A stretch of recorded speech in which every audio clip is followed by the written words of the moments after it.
thank you all for joining again. I mean, this is food right here. It's what we call meat. We are chewing on this, you know. Wow. Guys, remember, if you have any questions, you know, Nana, don't worry. The live is safe, so you can watch it back, and it's rich. So don't not go back and watch it, you know. Where are we? Okay. So, in fact, what I'll do is I'll give it a second for everyone to join because they're still coming in.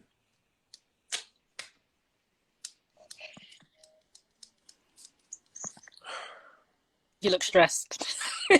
You know, yeah, it's not stressed. It's like, wow. Mm. It's wow, literally wow. Like, I can hear you. You're articulating so well. The way you're giving us the info, we're getting it. And you're just opening up 10 different cans of worms. And we've got to, you know, let someone saying, hey, this live is too good. My head is blown. This is what she said it better than I could. So you open up, and I want to talk about everything, but we can't talk all night because you're going to start charging. You know what I mean? Yeah. And again, for social workers and social work students, especially the students and those who are newly qualified, listen, this is for you to say, think about your approach to social work and working with your, you call them service users, I say working with your people that you serve. Think about it, like be very critical about what you're seeing. And in my assessments, I have become more brave over time to challenge what I hear and see. So if I think that there's an issue around maybe a covert discrimination, it's not necessarily intentional. You know, if a psychologist would like to say X about someone, and I'm thinking, let me challenge that. A school, I will in the assessment say I don't agree with, or I challenge, or I question, or I'm curious or concerned about the diagnosis or whatever, and push back, I guess. It's something that we have to learn to do, be brave. Okay, so let's go into, I think we're there. Okay, this is so important, you know. I really want to hear more about the mixed diagnosis of ethnic minorities. I think you're going to come back to that anyway. Should we save that for, you know, in a moment? Yeah. Is there a endemic in young people engaging in self-harm? Okay, we'll come back. So Kim, you answer the questions, whatever question you want to answer, but I'm going to ask you a couple. So what have you learned? And any way you want to go with that, what have you learned since doing all of this work? That's a great question. I've learned a lot. I think as a family support worker, I probably learnt a great deal. I learned a great deal as a family support worker. And then again, I learned a great deal in mental health as a therapist. I think in family support work, I learned the value of working with different services. So as a family support worker, you're working with mentors, you're working with, so for example, a lot of our referrals were of young people avoiding school, not going to school and things like that. And I learned to really kind of work with different people around the child and young person, not just working with the young person on their own. I learned the value of getting the family in a room to kind of see what the interactions are between family members, because that's really, really important. It's not just what the young person says, but it's how other people react to the young person. And a lot of social workers that might go into things like family therapy, for example, family therapy is all about not necessarily just locating the problem within the young person. It's what's going on in the family system. You know, how does dad react? What does mum do? What happens when mum goes to work? What happens when dad goes to bed at 8 o'clock instead of 9 o'clock? It's things like that. It's the details like that you might pick up on in social work quite a lot. And even things like, for example, school avoidance. If you work with young people in social work, you'll probably see this a lot. And actually school avoidance being a function of, a lot of the times it's separation anxiety with parents. That was incredibly common. So, for example, I worked with young people who were avoiding going to school. Turns out maybe they grew up in a domestic abuse home, so they're very worried about leaving their parents to go to school, very understandably, because they've seen what's happened in the home. So it's never just, okay, well, this young person is anxious and they just don't want to go to school, it's too stressful. Yes, it's stressful, but actually there's a function there that's a lot deeper than what you see on face value.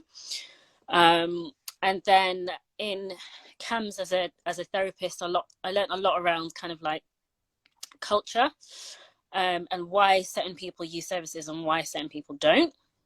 So someone earlier was talking about, misdiagnoses and diagnoses in ethnic minorities. A lot of that is, one of the things that you've got to be careful of is, a lot of the sayings are, well, okay, ethnic minorities don't use services, or there's an overrepresentation of ethnic minorities in mental health services. It depends on which service, part of the service you're looking at, because if you're looking at your inpatient, where you get sectioned, or as a young person you're involuntarily placed in inpatient care because you're a risk to yourself and or other people, then yes, there is a huge overrepresentation of people from ethnically minoritized communities. But below that, where it's more like voluntary, you see quite an underrepresentation of people from ethnically minoritized communities. So I learned a lot around kind of being really clued up on the demographics of the area. And I did a lot of like teaching on like culture to children's wellbeing practitioners and within the service around kind of like how we can be a lot more culturally sensitive, how we can ask questions around, is religion and faith important to you? Is culture important to you? And like how to kind of do that, not just within the clinic room, but going into communities, like going into youth hubs, spending time in youth hubs, spending time with families. The best experiences that I have are in the community personally. It's being in people's homes, it's being in youth hubs. I love being in youth hubs, and I just love taking a walk with a young person. That side by side walk is often a lot more fruitful than being in a clinic room and staring at each other. It's amazing that it's always good to have spent time as a youth worker or care worker or key worker before you get into the deeper work, because you have a foundation of understanding body language. It makes you more efficient in knowing what to look for, seeing clues and contextualizing effectively or efficiently contextualizing what the problem might be. And so when we're assessing, that's you or me, when we're assessing, it's like we can point to things that we know are areas, classic areas, and explore things that we don't know about. Because what you were talking about earlier was like, I want to sit with the family and understand their responses to Johnny. Yeah. There we go. We can see it. Rejection. Mum is always rejecting, or dad's always rejecting, or dad's not around. And then letting that sit with the parent. When you write that assessment, they'll read that. They can do what they want with it, but it's to inform them. This is your learning for what we think is going wrong here. That's powerful. I don't want you to go into the race thing yet. You're going to go there in a minute. Yeah. Any trends? I don't know if trends might be linked to some of the demographic issues, or do you notice any other trends? Is that right? Yeah, that's a good question. Before even going into... Sorry. So is it linked to? If it is, we can hold it, or you can go into that whole demographic thing now. Yeah, I was going to address the question actually about self-harm earlier, which kind of links in with trends. I think there's a question on trends of self-harm with young people. You can correct me if I'm wrong. Okay, yeah. Let me put it on pin. Yeah. Yeah. So is there an endemic in young people engaging in self-harm? That's a really good question, because I think what we're seeing now is the impact of social media. So a lot more young people are engaging in social media, and sometimes young people will say there are specific pages dedicated to self-harm, and showing people how to self-harm, harm themselves and in which ways and stuff like that. So people are being influenced by this, and with everything, you can't, looking at things at face value sometimes can be, you've got to look deeper than face value as well. So it's even subtle things that we might see in the culture, in music, in the industry and things like that as well. But yeah, that is a huge it's a huge problem at the moment. As a parent, social media is my biggest challenge. Yeah. But yeah, so yeah, self-harm is huge on social media, and I think for young people, life has just gotten a lot more stressful. And again, this is why it's so important to think about the family as a unit, because it's not just the young person that's being affected. It's, you know, if we think now, you know, with the energy bills crisis, Yeah. parents are maybe having to work longer hours, maybe to kind of make enough money to kind of pay for the energy bills, or, you know, things have to be reduced, like certain foods or certain essentials. And all of this has an impact on a young person, which can then impact their mental health, which can then impact how they might deal with, you know, things like that.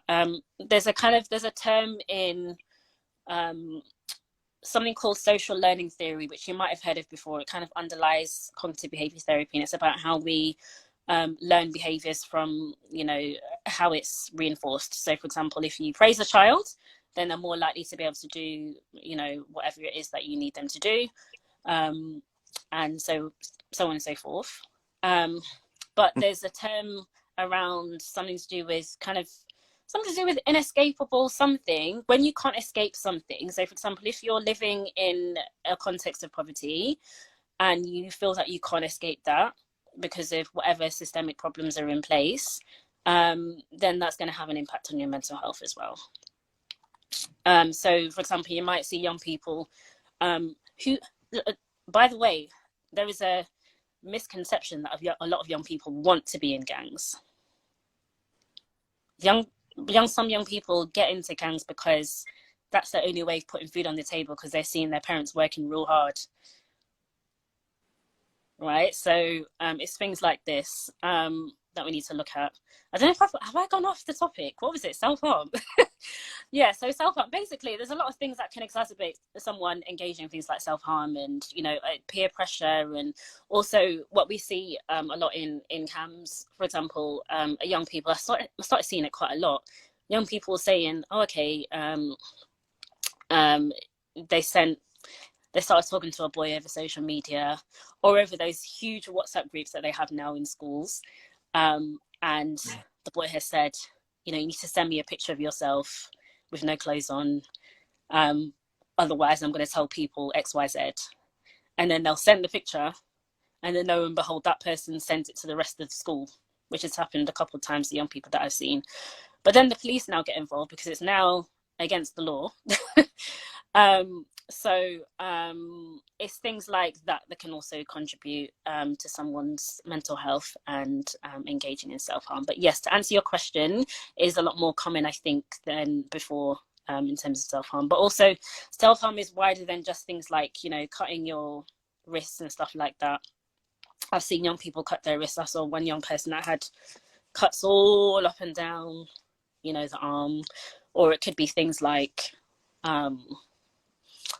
I think maybe things like self-injury, like banging your head, can be a bit controversial because it can mean so many different things. But it's thinking about what the function of it is. Is it to harm yourself because you feel like you're going through distress, or is it just because you're feeling quite angry because you're frustrated? And again, it's not straightforward, but yeah, it's basically what we're looking at. There's another question. Can you see the pin question there? Mm-hmm. I really want to hear more about the misdiagnosis of ethnic minority. Yeah. So, yeah, this is a big question that services are starting to become a little bit more culturally sensitive and responsive. And I can say that openly because it is a problem that mental health services are very aware of and are trying to deal with, especially since the events of 2020, George Floyd and everything. But I think, like I was saying earlier, a lot of psychiatric diagnoses like schizophrenia, psychosis, even anxiety and depression are very rooted in very Western-based classifications of what behavior should look like. So in terms of when we're thinking about ethnically minoritized communities, and I'm going to say it in that way because or actually the global majority, but yes, ethnic minoritized communities. There's a lot of institutional racism, and the reason why it's really important to kind of think about that is because it doesn't just happen in one service, just the education system. It happens education, criminal justice, mental health, social care. So when you have practitioners coming from a particular, whatever the background is, however you've been brought up, whatever ethnic background you are, whatever, you're going to come in with your own ideas of things. So, for example, I give an example in psychosis or schizophrenia. A lot of people, the way how they deal with psychosis and hearing voices and stuff is smoking weed, smoking joints, which is understandable response because that's how you're trying to deal with it. But the misdiagnosis happens when you might have a particular stigma against a group of people for a particular behavior. And things like psychosis and schizophrenia is quite tricky because it's so wide. But I think, misdiagnosis often happens because, there's a perception in, Western-based societies that people who are ethnically minoritized are just very different and other, and the way that how communities deal with things are not quite what fit our boxes. So to go back to your question, it does happen. It probably happens a lot more than we think, but I think diagnosis is very tricky to deal with. If you can, in fact, let me put it in the comment thing. Have a look at something called the ICD-11. It stands for International Classification of Disorders, and it's the current psychiatric classification manual that we use at the moment in the UK, or I'll put in DSM-5. That's another one. But have a look at that and you can see how easy it is to be misdiagnosed with someone. I think what diagnoses are trying to do now is trying to kind of widen the breadth of what, for example, psychosis or anxiety or depression looks like. So bereavement can be included in depression, but actually can be seen as a very normal response to grief, right? So by widening it, you might think, okay, maybe that person is more likely to get help, but also it can be more easily stigmatized. So that's where the problem comes in as well when we think about ethnically minoritized communities. I don't know if I've answered your question fully because it's very, very complicated and very complex. I mean, you've gone there and you did it in the first half as well, but I guess it's a hot topic. Yeah. We can go into it. We might need to do a special on it. I don't know. Yeah, but also, can I just say, yeah. You may have noticed that clinical psychology is very one color, right? I was going to say it earlier on. Yeah, which is a problem. Okay, so let's look at this for a moment then. Let me actually be clear about this from this angle. I've labeled this platform the social work race, which pertains to, it's a play on words about social work and that we are a creed of people. Got nothing to do with demographic. Now, naturally, in any environment, they're going to see, if you've got a collective who are a majority, especially a vast majority, or overwhelming majority, they're going to see things through a lens that they know. Even though there's paperwork and guidance, you're still left to the human element of, well, what do I see? And so I'm going to suggest this. You can confirm or deny or challenge me. I don't think that the system is necessarily intentionally racist.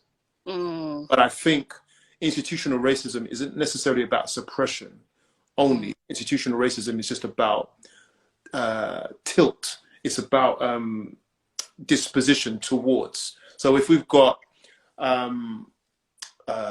if there's 500 clinical psychologists and 480 of them are white, that is what that is what the book is going to be written about from their perspective. is it fair what I'm saying? Because it still does negatively impact minorities, but and it may have been designed around a small-minded handful of elites, but the system is evolving, but not fast enough. We're just getting to grips with it now, but you take over from what I'm saying and correct me. Yeah, I think you touched on a really important point, because we're thinking about part of that is like we're thinking about whether it's overt racism or covert racism, or just someone said unconscious bias, which sometimes I like to call it like blind spots, right? All of us have blind spots. All of us have biases. Doesn't matter who you are. We all are brought up a different way. Doesn't make it wrong. It just means that you need to be aware of what your blind spots are. So the problem with having one main group of people within a profession is that there will be certain blind spots that are not picked up. Yeah. And so they then get ingrained within things like diagnoses, classifications, and things like that as well. A good example which I want to bring, and this is really important as well, I'm going to put it in the chat. I recently just did an essay. We had some teaching on something called the power threat meaning framework. Some of you, let me know if you know this. Power threat meaning framework. And it's a framework that was intended to be an alternative, or kind of like, an alternative to psychiatric diagnoses, because the argument is that psychiatric diagnoses are often rooted in Western classification systems, and institutionally there's a lot of racism, blah, blah, blah. But then the power threat meaning framework came along as like an alternative to kind of center the client's story, rather than saying what's wrong with you, saying what's happened to you, right? Is it poverty? Is it sexual abuse? Is it physical abuse? Blah, blah, blah. So what was the question again? I'm always going on tangents, because no, fine. What I'm gonna do is, it's okay. We don't have to answer that because we've done it mostly in part one. Yeah. Question: is it safe to say that some professionals just let their personal beliefs override professional judgment and decision? Of course. Yeah. I mean, we are required as social workers, at the very least, I'm sure this is similar for you, to challenge ourselves and critically reflect and to promote the voice of the individual, to combat that. Because I will, and I have my own beliefs about everything, and we all do. I have my own beliefs about religion, Christianity, Islam, people who have lighter skin or darker skin. I have my beliefs, they're there. Everybody has prejudgments, preset beliefs. Where did you get them from? Everywhere. We've got them from everywhere, and we have them inside. And they will affect your writing, your assessment, your analysis. But what you must do in your assessments to combat that is to write in a very objective way, and challenge your own self in your assessments by analyzing. And if you think that there are implicit or any unconscious biases, blind spots, speak to your colleague to help you combat that. Kim, what do you want to say? Yeah, I think that's really important. Reflection is really, really important. Supervision is really important. I know as social workers, therapists, you're very, as social workers, you're very, very stretched. And that's really tough to kind of deal with, because you're in a service that is very stretched for time, resources, funding. But when you have supervision, really use it as your time to kind of think about your own biases, because like I said, we all have them. We all have our own opinions and beliefs and things about health, about illness, etc., etc. But really use it as a time to kind of like examine yourself, and obviously share what you feel comfortable with in supervision. We're not saying share everything about your life, but also, I don't know if in your service, Kurt, or in other social worker services, I know you have things like group supervision, which is more of a group space. Yeah, group supervision. That's incredibly helpful. What did you say? We used to have it. Oh yeah, you used to have let me say no more. If you had that, I feel like I know what you're thinking about, Kurt. But if you have it, that's an incredibly good opportunity as well to kind of bring your reflections to get different people's points of view. to be fair, actually, we have every day when I'm on duty, we have discussions. It is in effect a form of group supervision, but we have Yeah. discussions around, well, what does this mean? Why would the family do that? And then someone might say, oh, actually, like for example, we've had an interesting set of discussions around the traveller versus gypsy community. Yeah. And I've listened to other social workers talk about them, and I'm like, you're talking about the wrong group. We're Yeah. talking about gypsies, not travellers, right? Yeah. Or vice versa. And you can hear the stereotype. We will have them out. We will have these discussions to say, well, what am I seeing? And it's like, well, what you're seeing sometimes is fear. You're not seeing ignorance. Sometimes it's ignorance. Sometimes, but behind ignorance is culture, change, religion, all of that. And so we have to explore it, and that's what Yeah. we do in our discussions, which are in effect a form of group supervision. Yeah, but also don't keep it within the service. Go into the communities. Like I said, I love being in youth hubs and places like that because you get to speak to people on a level. You're going to their environment, which is different from them coming to you, right? So I think, yeah, like we started trying to do things like workshops in youth hubs and just speaking to young people and creating relationships with young people and the mentors and youth workers and stuff like that. Even if it's like taking a young person out for a walk, because I had this one young person, or I've had young people where, you sit down in the clinic room or even within the home sometimes and that, not really saying stuff and they're really, really shy, they're really nervous. But when you take them into like a casual environment, like, oh, let's go to the coffee shop. And some of you are probably doing this already, which is really, really great. But like, oh, let's go to the coffee shop or let's walk down the road. And this can actually really help with your assessment. Because if you get a young person and you're thinking, oh, does this young person have autism? Does this young person have ADHD? When you take them outside of their natural environments, you can see more things about how they react to sensory input and how they react to other people. Do they look down on the road when they're walking? Do they do they rely on you when you're in the shop and, to pay for something? It's things like that. So, and that can really, really challenge your own assumptions about groups of people, about communities as well, when you actually just go to their environment and you really speak to them on a level about things. And you have to be really careful about that as well, because you need, an invitation to come in rather than just stepping in the place. But yeah, it's about kind of really spending on a level time with communities. Okay, I got one more for you. Mm. Your number one, maybe number two, or two pieces of advice to social work students and or newly qualified. I think one of them we kind of touched on already, and again, supervision, reflection. What do you mean by reflection? So reflection is kind of like thinking about what you're doing. So you've got different types of reflection. You've got like reflection in the moment, which is sometimes called reflection in action. So in the moment, you're in the room with a young person and the young person says something and you're reflecting about what they're saying and you're thinking about how you're going to say it. And then there's reflection after the moment, or called reflection on action. And this is basically after the moment, thinking about what you've done. And that's really, really important because thinking about your own biases, for example, your own assumptions, and really sounding it out on supervision is really, really helpful.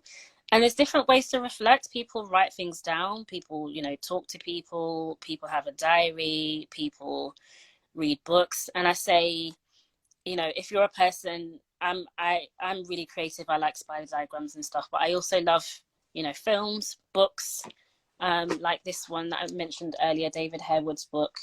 And it really helps me kind of to reflect on my own life and on other people's experiences and stuff like that. So really make sure you make good use of supervision.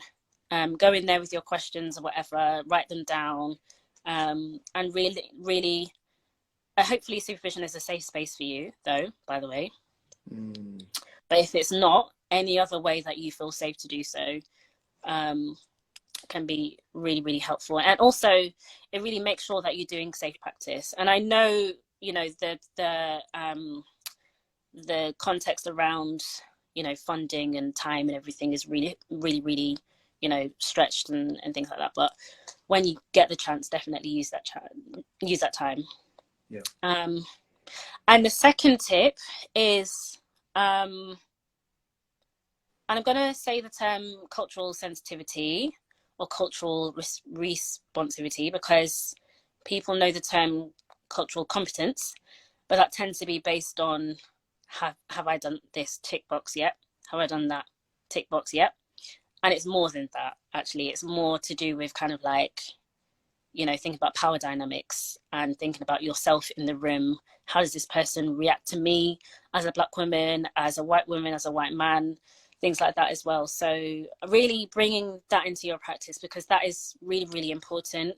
And it really can help challenge, you know, people, why certain communities don't come into services, and really build trust with communities as well when you really bring that into your practice.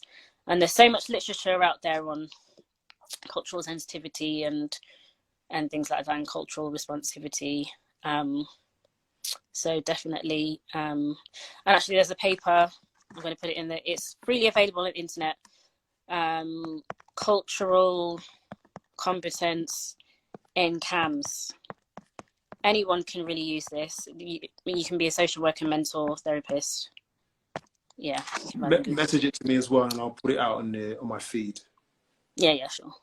Screenshot this, guys, so you can have it. I mean, yeah. Screenshot it. What am I doing? How do I do this without turning off the?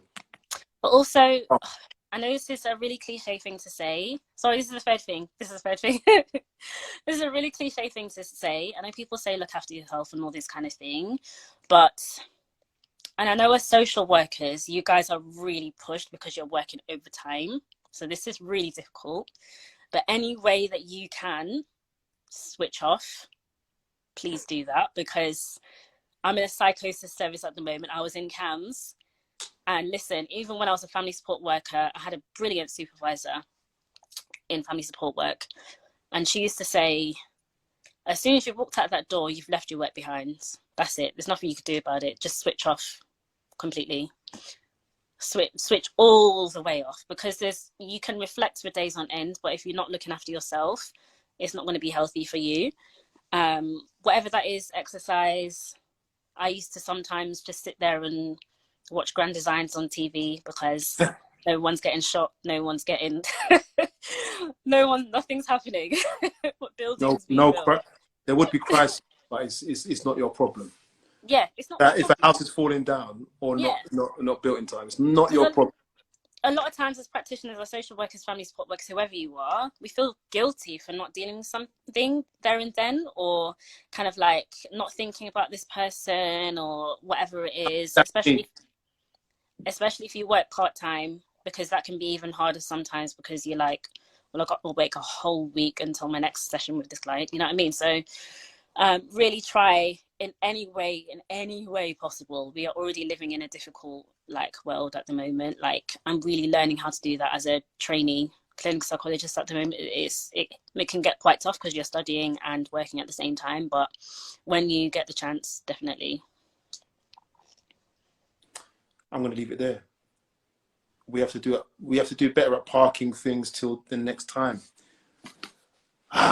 Well, I'm on that journey myself. Guys, please show your love in whatever way you can on the screen to Kim. Kim, I want to say thank you for lighting up our minds tonight. That was massive. I didn't expect it. So a lot of the time I was just quiet because I'm like, hey, I've got a lot to learn. Got a lot to learn. Is there anyone, do you want us to be following your page? I mean, is this a thing? I don't know. So this is, I'm going to be very transparent. Part of my looking after myself. You can add me. I'm also a photographer. Yes. So add K Sadler Photography. That's my page. Right, put it in the chat. Because my personal page is actually private, and I'm going to be very transparent. A lot of the times now, I don't post a lot of mental health content on there because it feels like work. Okay. So Do you want sometimes to it's like the odd do thing. you want to put your profile in the chat? Yeah. Yeah. So And screenshot it, people. Yeah, mind is blown tonight. I mean, see how Kim is actually putting the work in to manage things. Yeah, case and photography. I'm just gonna hold it so that we can just see it. Screenshot that for a yeah. minute. If you want to DM me about something, feel free to just DM me on my personal page anyways. But if you want to, see actual posts from me, my photography account is open. But you can still follow me on my personal page if you want, but I just won't be posting lots of mental health content. Someone saying you have to come back. Yeah, that's all good. I can come back. Yeah, okay. Appreciate it. And it's been good learning that. We tend to have quite a few students on here. And guys, look after yourselves. Kim? Yeah. And I just want to say, social workers, we hugely appreciate you. I'm not even joking. Like, when I was a family support worker, listen, the value in your work, don't underestimate it, because you are spending time with families. You are really spending time with families, and you are putting in the time, and you're putting in the effort, and you're putting in your mental, emotional, physical capacity. Really don't underestimate that. And we need you as therapists. We actually need you. So hope you look after yourselves.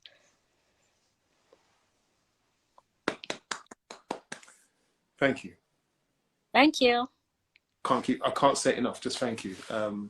Guys, take care of yourselves. I think what we're doing on Wednesday, we are back. We are talking Wednesday, 8 p.m. We are back with social worker mentor. We are talking about power and hierarchy, how to manage it, what to do with it, what to do with your own power as a social worker. This was a module in my studies, so it's a really important topic, okay, in my first year. However, take care of yourselves. Kim, it's time to go and have a snack. All that brain power. Or go to bed early, whichever one. Take care of yourselves, guys. All right, take care, guys. Thank you. Bye.